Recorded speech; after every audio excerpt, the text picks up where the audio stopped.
I'm David Lombardo, and you're listening to WCNY's The Capitol Press Room. We're turning our attention to a campaign hoping to make the process of human burials simpler, more affordable, and environmentally sustainable. For more on this effort, we're joined in the studio by H.K. Lee, founder of Aeon Woods, a not-for-profit conservation cemetery. Thanks for visiting us, H.K. Thank you so much for having me.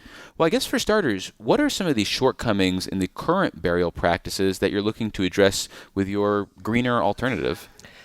Some of the biggest concerns with the current burial practices are that it's not necessarily addressing the desire of the public and what they're looking for. Cemeteries and burials are seen as very expensive, a little bit out of touch of where people's values sit. And a lot of people are turning to cremation as a result because it's simpler, it's cheaper. However, cremation has a lot of drawbacks as well as it relates to the environmental impact. It releases 2.4 tons of mercury into the air every year. There should be 0 tons of mercury being, put into our air and our waterways. So there is a set of values and desires of the people now that the current system really just doesn't accommodate for. So what is the future that you're looking for look like? Does it still involve, for example, burying people in the ground? Yeah, it absolutely does. It's an age-old process that's worked for thousands and tens of thousands of years for us. The way we're doing it right now, unfortunately, allocates land forever for a single person. Land is a very limited resource. And it doesn't take into account the fact that we are organic beings that can be returned to the earth and, recycled and reused to continue the cycle of life. And so what I'm looking to do is to take the concept of natural burial, which is burying someone with the intention of having them biodegrade and return back to the earth, do it in a sustainable way where we're utilizing the land more than once. And so in my particular plan, it's every 75 years, you're recycling that land for another human being to decompose in, and utilize that whole system to help conserve land and have it continue to be a resource for us for years to come. How'd you choose 3/4 of a century as the turnover date? Is there something unique about that time period? The science behind decomposition is that if you put a body in the earth in a way for it to decompose as easily as possible, that it would take 10 to 20 years for it to fully decompose, including bones. Mm-hmm. I chose 75 because it's more reflective of the human grief cycle and the human lifespan. So if I, for example, went to a burial of a loved one, and for me, if I was someone where coming to visit that specific site was something that would help me with my grief process, 75 years felt like a good enough amount of time to afford that person that opportunity. So there's not just the scientific and biological aspect of it, but there's the human and more holistic sets of rituals and traditions that we have had related to burials. That is how I came to 75 years. Yeah, it seems like this is kind of a happy medium for those people who want to be buried versus those people who want their body just to be cremated, get rid of it. But what are some of the challenges that you're facing or envision that you're going to face in terms of New York's regulatory climate or existing statutes trying to get something like this off the ground? Yeah. So first of all, natural burial is legal in all 50 states. And within New York State specifically, I've been advised that as long as I follow the regular cemetery rules, there should be no problem. So all of that is great. The things that are a little bit of a challenge are, one, the grave renewal. So the ability to reuse a grave spot more than once is something that I would love to see changed to accommodate for the fact that we're intentionally utilizing land in this way. Another one is that there's limitation to the number of acres that a cemetery corporation can own in New York State, different from other states where there are no caps. Where in New York State, there's a lot of laws that govern cemeteries. A lot of laws, a lot of regulations. A lot of laws, a lot of regulations, which is, for the protection of the public.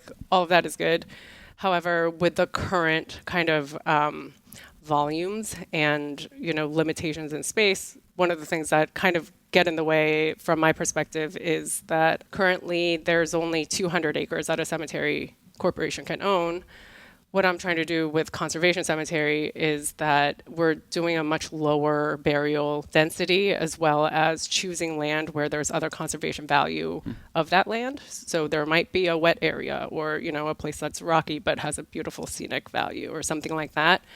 And I don't want to be limited in the fact that we're choosing, land that's worthy of being conserved and then being kind of dinged for the fact that it doesn't fit it nicely within that 200 acres. And then just add on to that, there are other conservation cemeteries around the country where the burials are continuing to fund additional conservation of land. So, for example, Larkspur in Tennessee or Prairie Creek Conservation Burial in Florida, each of them bury in less than a 100-acre area, but they've each conserved probably over 800 acres.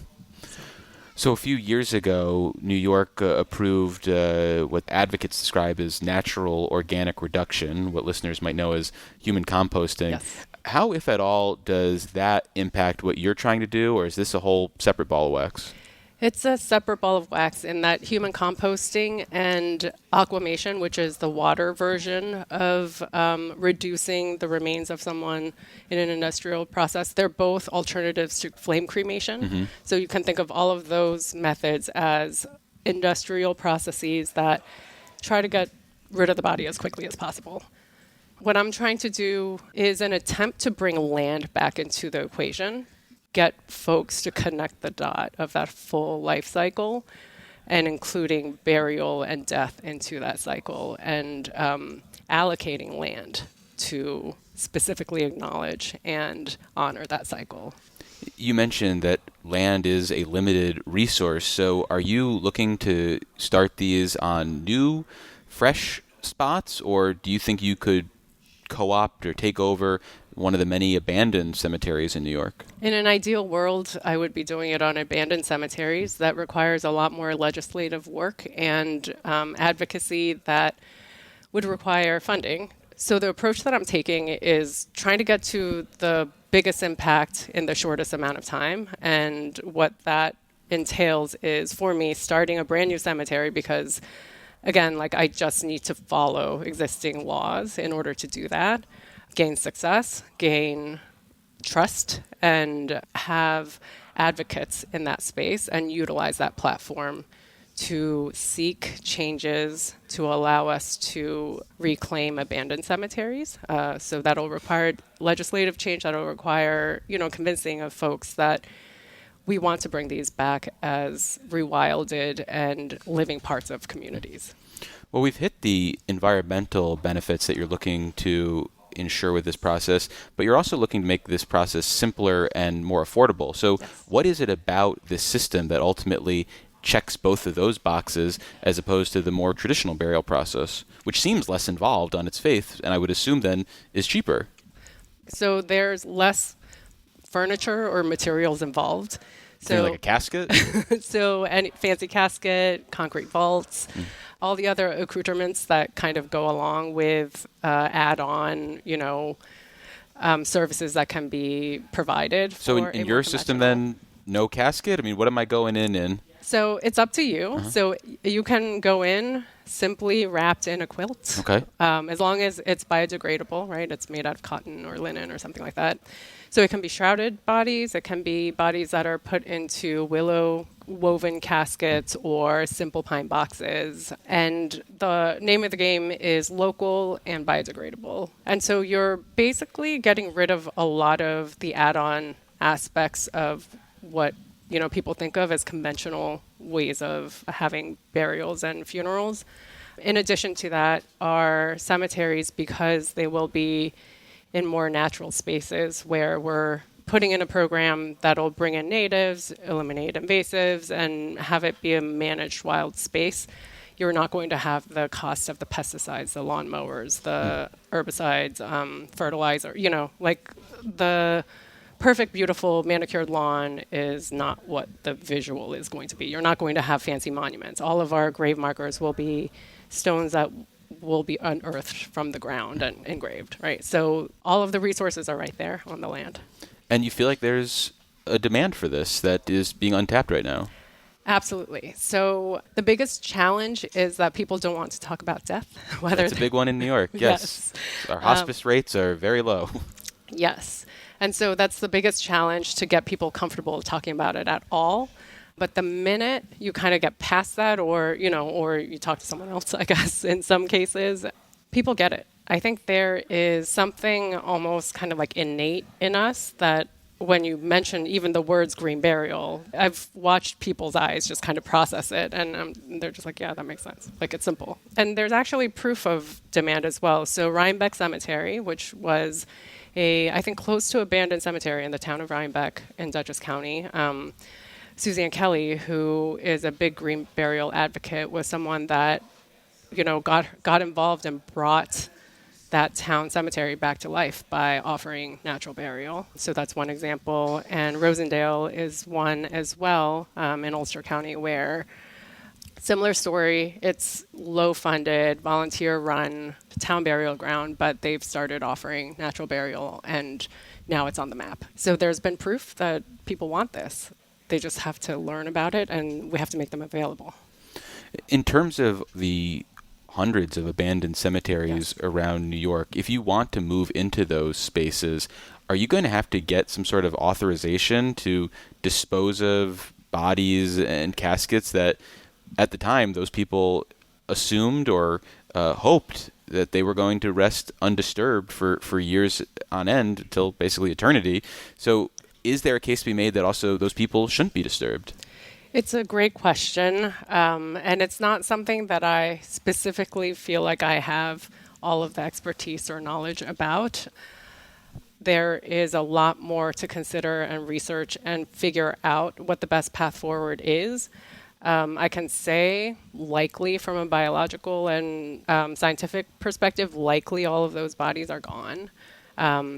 There are ground penetrating radar technology and things like that to ensure that we're not going to be disturbing bodies, or, at least making sure that that we're only attempting to utilize areas where there's no more bodies left over. So I think there's some of the technological tools to help us assess areas. And then I think it's a much bigger question, like you were suggesting. But honestly, I've been to the Division of Cemeteries board meetings. They're held monthly. And lively affairs. Lively affairs indeed.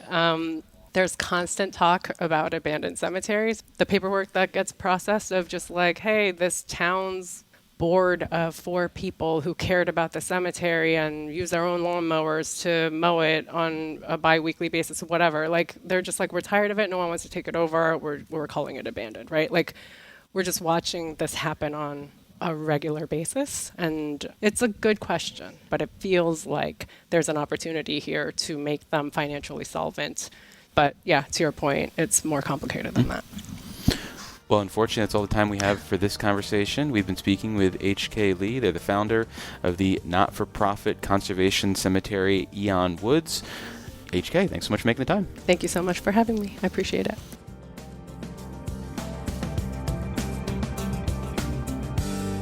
Support for the Capitol Press Room comes from O'Donnell & Associates, a public affairs firm providing strategic guidance to businesses and nonprofits on navigating policy and regulatory issues. More information is available at o'donnellsolutions.com.